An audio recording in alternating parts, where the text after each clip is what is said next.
Assalamualaikum. This is Dr. Mohammed Shafi, and you guys are watching Biochemistry. आज again हम एक prelim paper को discuss करने वाले हैं। अगेन एक इम्पॉर्टेंट कॉलेज का prelim paper, that is DJ science college. उसका प्रीलियम पेपर हम डिस्कस करेंगे, सेकेंड ईयर बॉटनी का। ठीक है। आपको पता है कि पेपर के अंदर तीन सेक्शंस है। Section A is for MCQs, section B is for short answer questions, and section C is for the long answer questions. तो स्टार्ट करते हैं भाई एमसीक्यूज से। ठीक है, एमसीक्यूज से स्टार्ट करते हैं। सबसे पहले हमारे पास जो एमसीक्यू है, that is the energy flow in ecosystem. अब एनर्जी फ्लो की बात करूं तो एक लेवल से दूसरे लेवल पे जो एनर्जी फ्लो होता है वो कैसा है?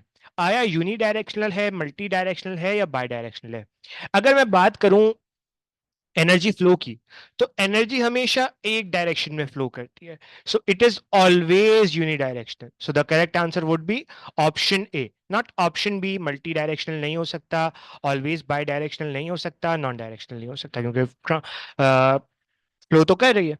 फिर हमारे पास आता है the test cross is use to determine the. अब टेस्ट क्रॉस आप क्यों करते हो? बेसिकली मैंने आपको कई दफा बताया है कि अगर जीनोटाइप ये है, फॉर एग्जाम्पल अगर जीनोटाइप ये है या ये है, दोनों का फिनोटाइप तो सेम होगा, टॉल होंगे। लेकिन मुझे क्या पता चलेगा कि आया ये वाला टॉल है या ये वाला टॉल है? मुझे कैसे पता चलेगा? अब अगर मुझे पता चलाना है कि आया ये वाला टॉल है या ये वाला टॉल है, तो मैं करूंगा टेस्ट क्रॉस। इसको करवाऊंगा होमोजाइगस रिसेसिव के साथ क्रॉस। एंड अल्टीमेटली अगर ये वाला क्रॉस होगा तो क्या होगा? आपको डॉर्फ और टॉल दोनों मिलेंगे, और अगर ये वाला होगा तो आपको सिर्फ टॉल मिलेगा।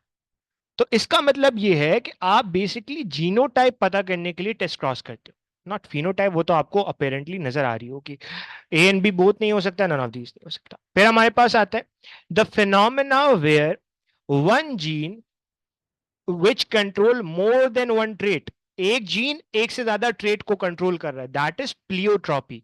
ठीक है। एपिस्टेसिस का मतलब होता है कि एक जीन का दूसरे जीन के इफेक्ट के ऊपर असर है। पॉलीजेनिक का मतलब है बहुत सारे जीन मिलके एक ट्रेट को कंट्रोल कर रहे हैं। Polyploidy is something different. तो correct answer would be option सी।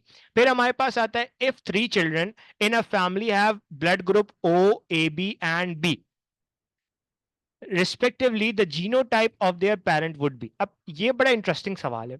सवाल ये है कि एक फैमिली है, उसके अंदर ओ ब्लड ग्रुप है, ए बी ब्लड ग्रुप है, बी है। तो मुझे ये बताओ कि जो पेरेंट्स होंगे उनका ब्लड ग्रुप क्या होगा? ये बड़ा इंटरेस्टिंग सवाल इस वजह से कि इसके अंदर आपको बच्चों का ब्लड ग्रुप दिया जा रहा है और आपने पेरेंट्स का निकालना है। अब चलो इसमें एक कहानी करते हैं। देखो, सबसे पहले सबसे पहले मैं अगर बात करूं इस वाले क्रॉस की,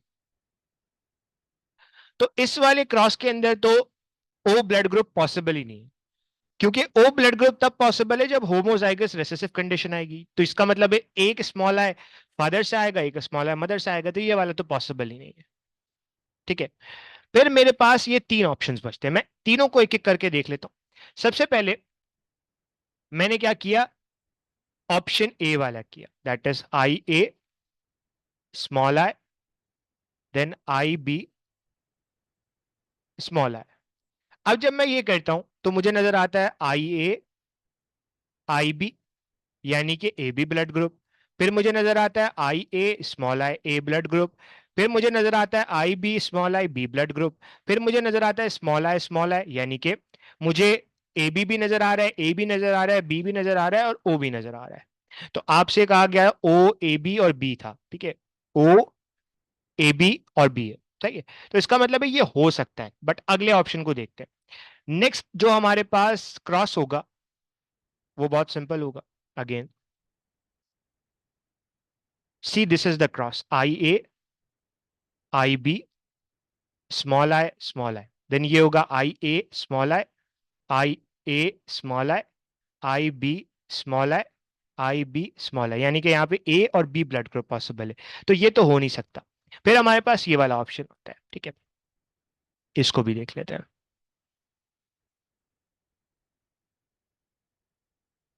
IA, IA, IB, small I. ये होगा IA IB यानी कि AB ब्लड ग्रुप, ठीक है। IA, A blood group, IA IB यानी कि AB blood group, and IA यानी कि यहाँ पे जो ब्लड ग्रुप है वो AB है, A है, बस AB है और A है। तो ये तो पॉसिबल नहीं है, तो इसका मतलब है correct answer would be option ए। सही है। फिर हमारे पास नेक्स्ट क्वेश्चन आता है, the branch of science that deals with the modification of DNA, DNA को मॉडिफाई करना और किसी कैरेक्टर को इनहांस करना एक ऑर्गेनिज्म के, that is the function of genetics, genetic engineering. Biotechnology की ही सब ब्रांच है जेनेटिक इंजीनियरिंग, जिसके अंदर आप डीएनए को मॉडिफाई करके किसी कैरेक्टर को क्या कर रहे हो, तो इनहांस कर रहे हो। तो दैट्स वेरी क्लियर। सही है। ओके, नेक्स्ट क्वेश्चन हमारे पास आता है, again kind of a numerical question. हमसे कह रहा है कि भाई if DNA of a particular species are analysed and it was found that 27% adenine, what would be the percentage of cytosine. आपको पता है कि एडेनिन हमेशा पेयर करता है थायमीन से, यानी कि जितनी एडेनिन होगी उतनी थायमीन होगी। कितने परसेंट एडेनिन है? 27% एडेनिन है। तो कितने परसेंट थायमीन होगी? 27% होगी। ये कुल मिला के हो जाएगा 54%। अब आपको पता है 100% में से 54% क्या है? एडेनिन और थायमीन। 100 माइनस 54 कितना आएगा? अप्रोक्सीमेटली ये आएगा 46। ठीक है, 46। 46% क्या है? दो जो पीछे बच गए, यानी कि साइटोसिन और ग्वानिन। आपसे साइटोसिन की परसेंटेज पूछ रहा है, तो ये साइटोसिन और ग्वानिन की मिलके, तो आपने क्या किया, एक की निकालनी है तो आपने डिवाइड बाय 2 कर दिया। 2 1 जार 2, 2 2 जार 4, 2 3 जार 6। तो आपके पास आंसर आया 23%। सो the correct answer would B 23%। अक्सर बच्चे बिना देखे 27% लगा देते हैं, दिस इज रॉन्ग। अगर आपसे थाइमीन पूछता फिर तो सही था, लेकिन दिस इज रॉन्ग। फिर हमारे पास नेक्स्ट क्वेश्चन आता है, the distance between gene and the percentage of recombination show.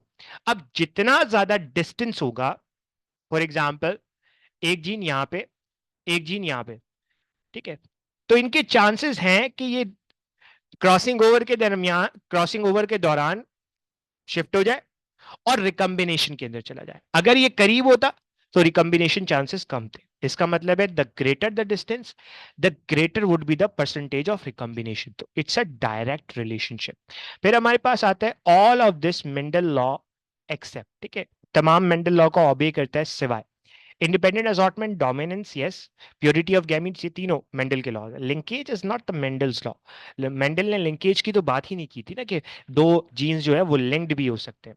सही है, ये हो गया हमारे पास 8 क्वेश्चन। फिर हमारे पास आता है 9th क्वेश्चन। 9th क्वेश्चन में हमारे पास आता है the enzyme which unwind the DNA coil. ठीक है, अब अनवाइंडिंग के जो एंजाइम होता है ना, दैट इज हेलिकेज। ठीक है, तो यहाँ पे हेलिकेज का ऑप्शन नहीं है, तो अनफॉर्चुनेटली आप कुछ भी नहीं लगा सकते। पॉलीमरेज जो है वो चेन को लंबा कर रहा है, प्राइमेज जो है वो आरएनए न्यूक्लियोटाइड ऐड करता है, लाइगेज जो है वो स्टिकिंग का काम करता है। तो अगेन यहाँ पे न्यूक्लियस की जगह हेलिकेज होना चाहिए था, ये थोड़ा सा गलत है।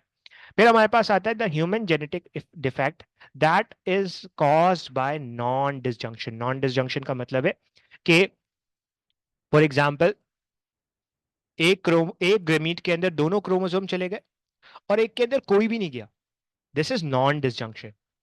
डिसजंक्शन नहीं हो पाई, अलग नहीं हो पाए। सो इसकी वजह से सिकल सेल एनीमिया होती है? नहीं, वो तो पॉइंट म्यूटेशन की वजह से होता है। कलर ब्लाइंडनेस होता है? नहीं, ये तो एक अलग चीज है। डाउन सिंड्रोम की वजह से होता है। डाउन डाउन सिंड्रोम में ट्राइसोमी 2E1, ठीक है, तो इसके अंदर एक्स्ट्रा क्रोमोसोम आ रहा है। नहीं, टर्नर सिंड्रोम की वजह से होता है। Yes, Turner syndrome is the right answer, क्योंकि इसके अंदर आपकी एक्स नॉट वाली कंडीशन होती है। सही है, एक्स नॉट कंडीशन होती है। हमारे पास जो नेक्स्ट क्वेश्चन आता है, that is chromosome are made up of. Chromosome किससे मिलके बने होते हैं? डीएनए से? यस। पैक्टिन से? नहीं भाई, पैक्टिन वैक्टिन नहीं होता। आरएनए से? नहीं। डीएनए से? यस। तो ये भी नहीं हो सकता, क्योंकि आरएनए से तो नहीं बना होता। डीएनए और हिस्टोन से? यस। डीएनए और हिस्टोन मिलके क्या बनाते हैं? न्यूक्लियोसोम बनाते हैं। So this is the right answer. DNA से मिलके बने होते हैं? नहीं भाई, उसको अनवाइंड, इसको वाइंड करने के लिए आपको हिस्टोन प्रोटीन भी चाहिए होता है। फिर हमारे पास आता है depletion of ozone is mainly due to. Ozone की डिप्लेशन क्यों होती है? इसका एक बहुत मेजर कॉज CFCs है, क्लोरोफ्लोरोकार्बन है। कार्बन मोनोऑक्साइड मेजर कॉज नहीं है, ठीक है, मीथेन भी नहीं है। पेस्टिसाइड भी नहीं है। देन हमारे पास आता है कि inorganic material available as nutrient such as atmosphere soil and water are the type of.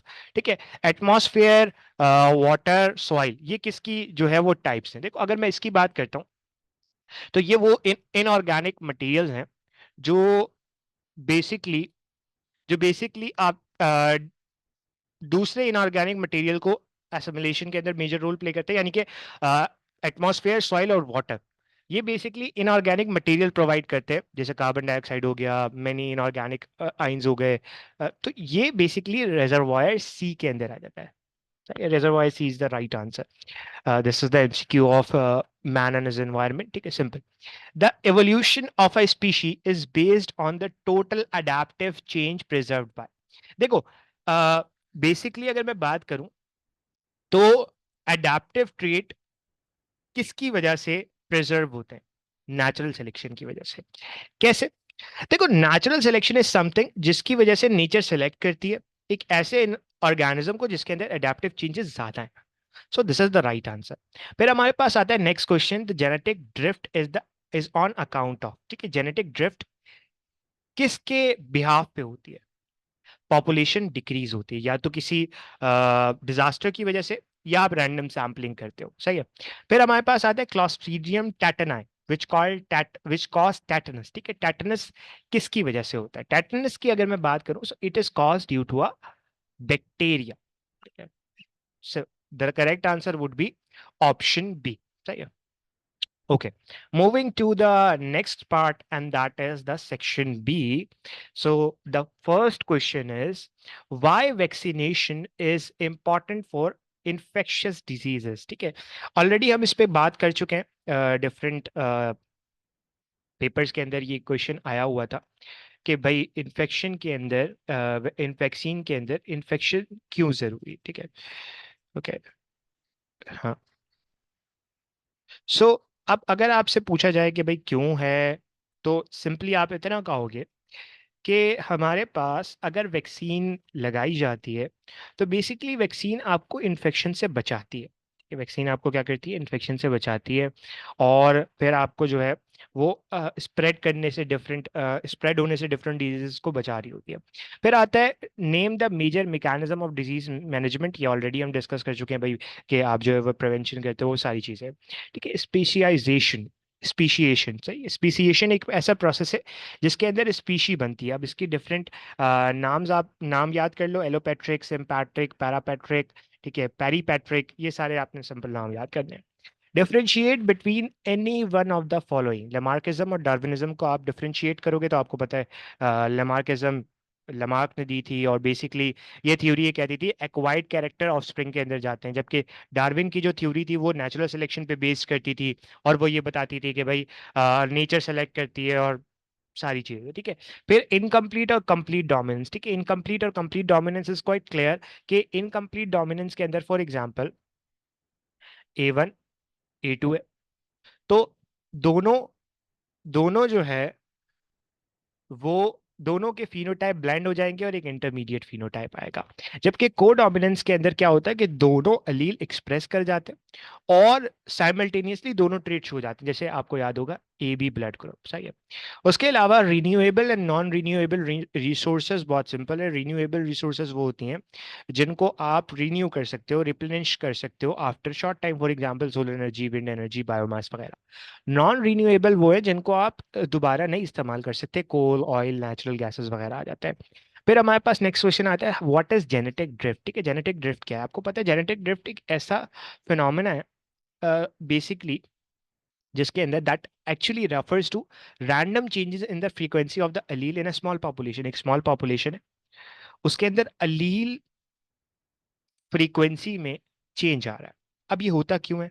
It might be due to natural disaster, कोई सैलाब आ गया, कोई जलजला आ गया, या रैंडम सैम्पलिंग हो गई। ठीक है, रैंडम सैम्पलिंग का मतलब है आपने कुछ को निकाला और एक नई पॉपुलेशन बनाने की कोशिश की। Then what is Down syndrome? Down syndrome क्या होता है? ट्राइसोमी 21। ट्राइसोमी 21 का मतलब है 21 पेयर पे 21 क्रोमोसोम में 3 पेयर्स होते हैं। ठीक है, इसके अंदर इंटेलेक्चुअल डिसेबिलिटी देखने को मिलती है, बच्चा जो है वो इंटेलेक्चुअली कम इंटेलिजेंट होता है, उसके अलावा आपको जो है वो फेशियल फीचर्स पे प्रॉब्लम देखने को मिलती है, सारी चीजें। अच्छा, फिर आता है what is the role of DNA ligase in recombinant DNA. DNA ligase का काम क्या होता है? दो डीएनए के स्ट्रैंड्स को जोड़ना, सही है। तो आमतौर पे दो डीएनए के स्ट्रैंड्स को जोड़ता है कैसे? फॉस्फोडाइस्टर बॉन्ड बना के, ठीक है, फॉस्फोडाइस्टर बॉन्ड बनाता है। और बेसिकली रिकम्बिनेंट डीएनए के अंदर ये इंसर्टेड जीन, फॉर एग्जांपल ये प्लाज्मिड था, इसके अंदर आपने जीन को जोड़ना है, ठीक है, डीएनए इसको जोड़ना है, तो आप लाइगेस यूज करोगे, सही है। फिर हमारे पास आता है डिफाइन द डिफरेंट टर्मिनोलॉजीज, ठीक है, डिफरेंट टर्मिनोलॉजीज की बात करते हैं। डिफरेंट टर्मिनोलॉजीज के अंदर सबसे पहले हमारे पास आता है karyotype. What is karyotype? Karyotype basically आप क्रोमोसोम के नंबर और उनकी जो अपेयरेंस है ना, उनको विजुअलाइज करते हो। आमतौर पे क्रोमोसोमल एबनॉर्मेलिटीज को देखने के लिए आप काम कर रहे हो। तो कैलस क्या होता है? मैंने आपको ऑलरेडी डिस्कस किया था कि it's a mass of undifferentiated cell जो टिश्यू कल्चर के अंदर नॉर्मली बन रहा होता है, ठीक है। फिर हमारे पास आता है लिंकेज। लिंकेज क्या होता है? लिंकेज आपको पता है कि दो जीन इतना करीब लोकेटेड है कि वो हमेशा जब भी इनहेरिट होंगे वो साथ इनहेरिट होंगे, इंडिपेंडेंटली एजॉर्ट नहीं हो सकते। जीनोमिक्स क्या है? The study of entire genome of an organism, ठीक है, आप पूरे जीनोम को पढ़ रहे हो, सिंपल। फिर हमारे पास आता है what is the green house effect, ठीक है। ग्रीन हाउस इफेक्ट क्या है? बेसिकली सर्टेन गैसेस की वजह से वो अर्थ जो है वो हीट ट्रैप करता है, एंड अल्टीमेटली इसकी वजह से टेम्परेचर जो प्लानट का है वो वार्म होने की तरफ जा रहा है। सो दिस इज समथिंग जो जैसे आप ग्रीन हाउस इफेक्ट कहते हो, ठीक है। उसके अलावा आता है in how many form water is available on earth and how does it cycle, ठीक है। आपको पता है वाटर जो है वो दुनिया में तीनों स्टेट में मौजूद है, सॉलिड की फॉर्म में यानी कि आइस की फॉर्म में, लिक्विड की फॉर्म में वाटर सिंपल जो आपको नजर आ रहा है, गैस की फॉर्म में, वाटर वेपर की फॉर्म में। अब वाटर साइकिल के डिफरेंट स्टेप्स हैं, evaporation, condensation, precipitation, infiltration, run of से, बहुत लंबी चीज है ये। ओके, फिर हमारे पास आता है what are the leading and lagging stands of DNA, ठीक है। लीडिंग और लैगिंग स्टैंड्स क्या है? देखो, लीडिंग और लैगिंग स्टैंड्स की बात करूं तो सबसे पहले लीडिंग स्टैंड बनता है कंटिन्यूअसली, कंटिन्यूअसली बनता है। कहां से कहां? 5 प्राइम टू 3 प्राइम, चाहिए। जबकि लैगिंग स्टैंड डिसकंटिन्यूअस मैनर के अंदर बनता है, जिसे आप ओकाजाकी फ्रेगमेंट कहते हो, ओका जाकी फ्रेगमेंट कहते हो। और ये भी 5 to 3 की डायरेक्शन में बनता है, बट रेप्लिकेशन फॉर्क से अवे बनता है, simple. Why restriction enzyme are called molecular scissor, इसके बारे में मैं ऑलरेडी बता चुका हूँ। रिस्ट्रिक्शन एंजाइम जो है वो डीएनए के एक पार्टिकुलर सेगमेंट को काटने के अंदर मेजर रोल प्ले करता है, दैट्स वाई इसे आप यूज करते हो जेनेटिक इंजीनियरिंग के अंदर एक जीन ऑफ इंटरेस्ट निकालने के लिए, ठीक है। Why haemophilia is common in males, ठीक है। हीमोफीलिया मेल्स के अंदर क्यों कॉमन है? उसका डिजीज, इसका कॉज बहुत सिंपल है कि मैं अगर हीमोफीलिया की बात करूं ना, तो haemophilia is x linked recessive, यानी कि फीमेल के अंदर दोनों पे जो है वो आपको डिजीज चाहिए, जबकि मेल पे एक भी काफी है, सही है, सिंपल हो गया। इट्स दैट्स वाई कि मेल्स के अंदर इसकी प्रोबेबिलिटी ज्यादा है। फिर आता है how does probability related to the genetics. Probability क्या है कि भाई कितने परसेंट चांसेस है कि इवेंट होगा? ऑब्वियसली इसको आप यूज करते हो जेनेटिक्स के अंदर to actually predict the chance of inheriting specific trait, ठीक है। फिर हमारे पास आता है why does the length of transcribed mRNA shorten as it enter the cytoplasm for translation. आपको पता है कि जब जब एमआरएनए, ठीक है, let me erase this first. जब mRNA, for example this is cell, जब एमआरएनए साइटोप्लाज्म में आता है तो इसके अंदर दो पार्ट्स होते हैं। एक वो होता है जो कोडिंग रीजन होता है, और एक वो होता है जो non coding region. For example this is non coding region, जिसे आप इंट्रॉन कहते हो। अब आप इसे निकाल बाहर फेंक देते हो, जैसे आप simply post transcriptional modification splicing कहते हो, और बाकी जो कोडिंग पार्ट है ये सिर्फ बच जाता है। इसकी वजह से जो एमआरएनए का साइज है वो छोटा हो जाता है, सिंपल। ओके, फिर हमारे पास नेक्स्ट क्वेश्चन आता है that that the question is enlist the different procedure involved in recombination DNA technology। recombination DNA technology के अंदर क्या क्या होता है? सबसे पहले तो आप जीन ऑफ इंटरेस्ट लेते हो, फिर उसको निकाल के दूसरे सुटेबल वेक्टर में डालते हो, फिर उसे होस्ट सेल के अंदर डाल देते हो, फिर वहां पे जो है वो उसकी सिलेक्शन कर रहे हो। तो 4-5 स्टेप्स हैं इसके। अब अगला सवाल आता है कि do mutation is always harmful? यार, mutation is some time harmful, ठीक है, मेजर टाइम तो हार्मफुल है, बट कभी कभी ये बेनिफिशियल भी होता है। फॉर एग्जाम्पल कभी कभी ये it actually enhance the organism survival and reproduction, जिसकी वजह से आपकी इवोल्यूशनरी एडेप्टेशंस आती हैं। फिर हमारे पास नेक्स्ट क्वेश्चन है, why replication is semi conservative process. ठीक है, रेप्लिकेशन एक सेमी कंजर्वेटिव प्रोसेस क्यों है? क्योंकि आपको पता है कि डीएनए का एक सेगमेंट पेरेंटल होता है और उसके साथ एक नया सेगमेंट बनता है, यानी कि आधा सेगमेंट ही नया बनता है, यानी कि एक स्ट्रैंड ही नया बनता है, एक पुराना होता है। That's why it is the semi conservative. Semi का मतलब है आधा कंजर्व हो रहा है, right? पूरा कंजर्व नहीं हो रहा, आधा कंजर्व हो रहा है। फिर हमारे पास नेक्स्ट क्वेश्चन आता है, describe the concept of trophic level. ठीक है, ट्रॉफिक लेवल क्या है?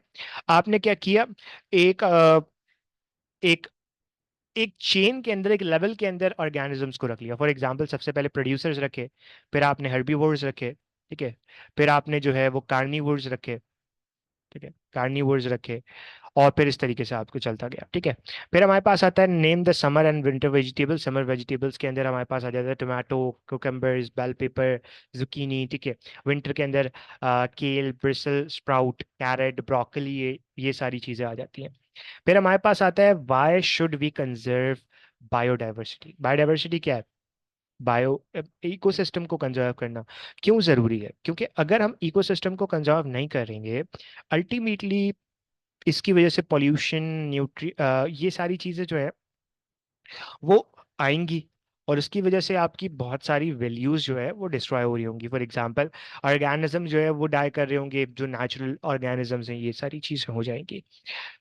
Note on any one of the following. Tissue culture क्या होता है? जस्ट इसको सिंपल सिंपल सब डिस्कस करते हैं। आपने क्या किया, एक एनिमल सेल से या एक प्लांट सेल से पूरा का पूरा एक टिश्यू डेवलप कर लिया, this is tissue culture.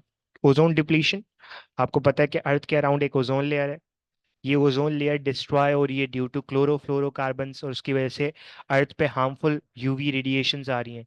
एंडोसिम्बायोन theory क्या है? एंडोसिम्बायोन थ्योरी बेसिकली ये बताती है कि यूकैरियोटिक सेल में किस तरीके से हमारे पास जो क्लोरोप्लास्ट है और माइटोकॉन्ड्रिया है, ये किस तरीके से ऑरिजिनेट हुए। वैक्सीनेशन क्या है? Vaccination is actually the administration of vaccine. आप वैक्सीन लगा रहे हो, क्यों लगा रहे हो? ताकि आप इम्यूनिटी को बढ़ा सको। फिर हमारे पास नेक्स्ट क्वेश्चन आता है, describe the scope and the importance of biotechnology. आपने बायोटेक्नोलॉजी का स्कोप और इंपॉर्टेंस लिखनी है। Then what is acid drain. Acid drain क्या होती है कि बेसिकली रेन के अंदर सल्फर डाइऑक्साइड, नाइट्रस ऑक्साइड, ये सारी चीज़ें जो हवा के अंदर मौजूद है ना, डिजोल्व हो जाती हैं अल्टीमेटली, उसकी वजह से सल्फ्यूरिक एसिड, नाइट्रिक एसिड बनता है हवा में, और फिर जब ये बारिश होती है तो नीचे आता है, दैट इज एसिड रेन। ठीक है, उसके अलावा वाइट अकर मैंने आपको बता दिया। What is the RH blood factor. RH blood factor क्या है? आपको पता है आरबीसी के ऊपर एक प्रोटीन है, ग्लाइकोप्रोटीन है। जब ये होता है तो पर्सन आरएच पॉजिटिव होता है, अगर नहीं होता तो आरएच नेगेटिव होता है, और ये बड़ा इंपॉर्टेंट भी होता है। ठीक है, give evidence of evolution for from biogeography और एनाटॉमी। बायोजियोग्राफी का एविडेंस क्या है भाई? फॉर एग्जांपल गैलापागोस आइलैंड पे जो ऑर्गेनिज्म मिलते थे वो आसपास के ऑर्गेनिज्म से मिलते जुलते थे, that is the biogeographical evidence. अच्छा, उसके अलावा एनाटॉमी के अंदर आपने पढ़ा होगा एनालोगस ऑर्गन, होमोलोगस ऑर्गन, तो ये दो चीजें ऐसी हैं जो आपको इवोल्यूशन बता रही है। ठीक है, that's all about the short answer questions. आगे बढ़ते हैं और अब बात करते हैं जरा लॉन्ग आंसर क्वेश्चंस की। आपने दो अटेम्प्ट करने हैं। सबसे पहला क्वेश्चन है सक्सेशन क्या है, जीरैक और हाइड्रेक सक्सेशन। फिर हमारे पास आता है बायोजियो केमिकल साइकिल, नाइट्रोजन साइकिल को डिटेल में डिस्कस करना है। होम गार्डनिंग क्या चीज़ है, इंपॉर्टेंस ऑफ होम गार्डनिंग। ठीक है, उसके अलावा latest technologies applied to enhance the crop and fruit yield. PCR, gene amplification through PCR. PCR सारे तो उसका प्रोसेस लिखना होगा और उसकी दो एप्लीकेशंस लिखनी होंगी। Purpose and mechanism of DNA analysis. DNA analysis क्यों करते हो? उसके अलावा Mendel's law of independent assortment और चेकर बोर्ड से इसको आपने एक्सप्लेन भी करना है। जीन रेगुलेशन और जीन रेगुलेट कैसी होती है एक्सप्रेशन के दौरान, दैट्स ऑल। इसके अंदर से आपने दो क्वेश्चन करना है, सही। इंशाल्लाह ये पेपर मैं आपको डिस्क्रिप्शन बॉक्स में लिंक प्रोवाइड कर दूंगा, वहां से आप इसे डाउनलोड कर सकते हो। आई होप कि मैंने सारी चीज़ें बहुत अच्छी तरीके से डिस्कस कर दी हैं। स्टिल अगर कोई भी मसला है, कोई भी प्रॉब्लम है, so you can ask in the chat box. I hope कि वीडियो अच्छी लगी होगी। वीडियो अच्छी लगी हो तो चैनल को सब्सक्राइब करना, वीडियो को लाइक ज़रूर करना, और अपने दोस्तों के साथ ज़रूर शेयर करना। आज के लिए इतना ही रखते हैं। आपसे मुलाकात होगी एक नेक्स्ट वीडियो में, तब तक के लिए अल्लाह हाफ़िज़।